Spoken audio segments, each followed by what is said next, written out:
दर्शकबिन खास गरी कार्यक्रम इन्फो प्लसमा हामीले विभिन्न वैदेशिक कूटनीतिक नियोगका पदाधिकारीहरूसँग उक्त देशको शिक्षाको अवस्थाको बारेमा हामीले रिपोर्टहरू प्रसारण गर्ने गर्दछौँ।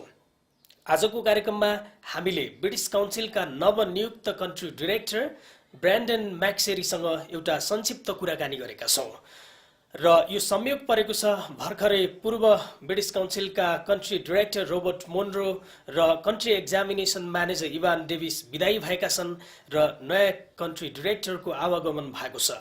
पहिलो पटक कार्यक्रम इन्फो प्लसका लागि एक्सक्लुसिभ अन्तर्वार्ता कन्ट्री डाइरेक्टरले दिएका छन् र यो संक्षिप्त कुराकानीको अंश यहाँहरूका लागि।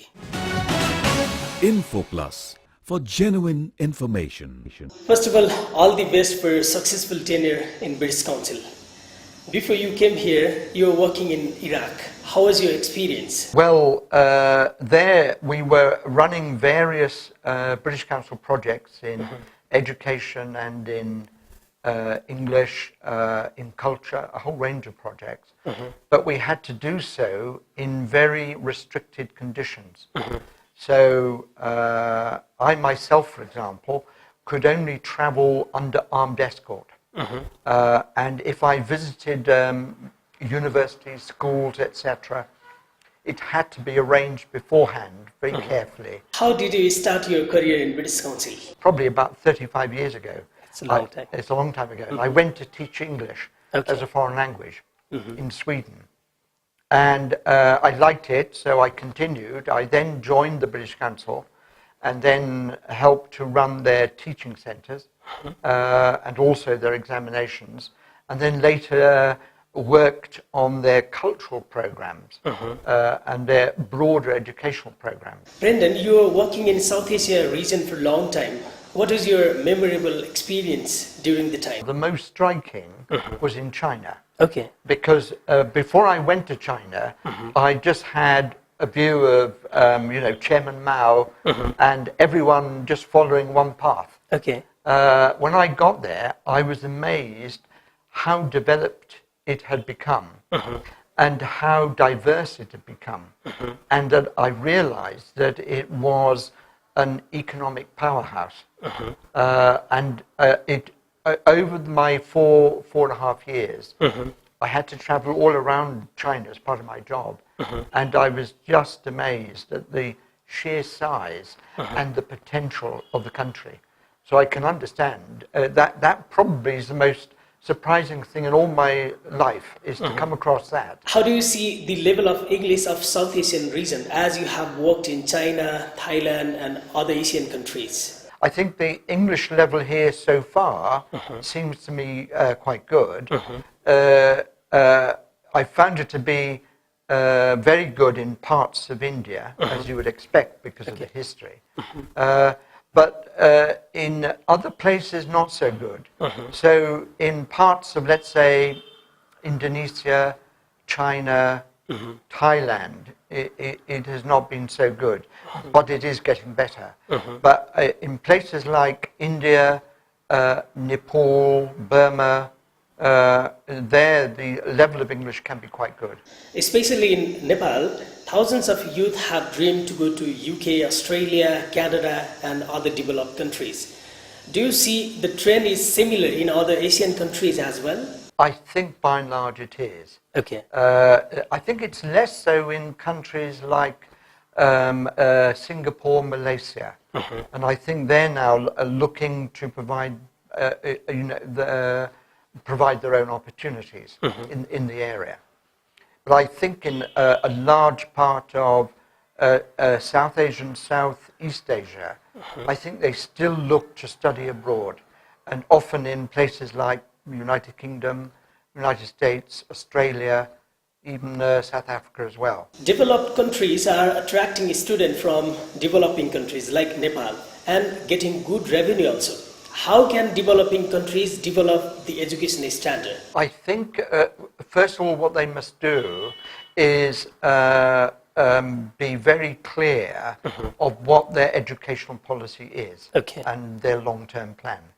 And then to make sure that there are resources for it. I think with something like education, like health, I think it can't be too political.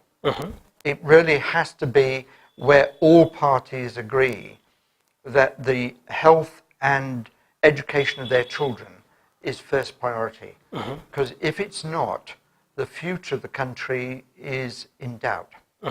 So I think if they're very clear about what they want and how they want to develop their educational system, and if they make sure they get resources either from the international community or from themselves, then I think they have to make sure they remain committed and not to make, as we say in English, not to make education and health political footballs.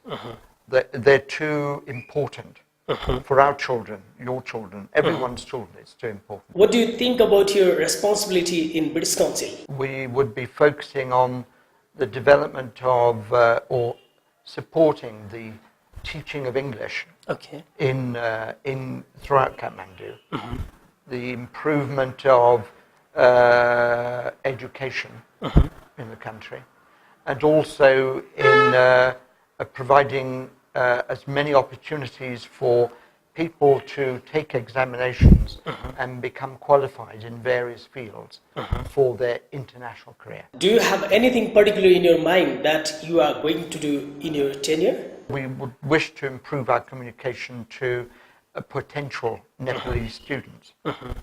I think the other is to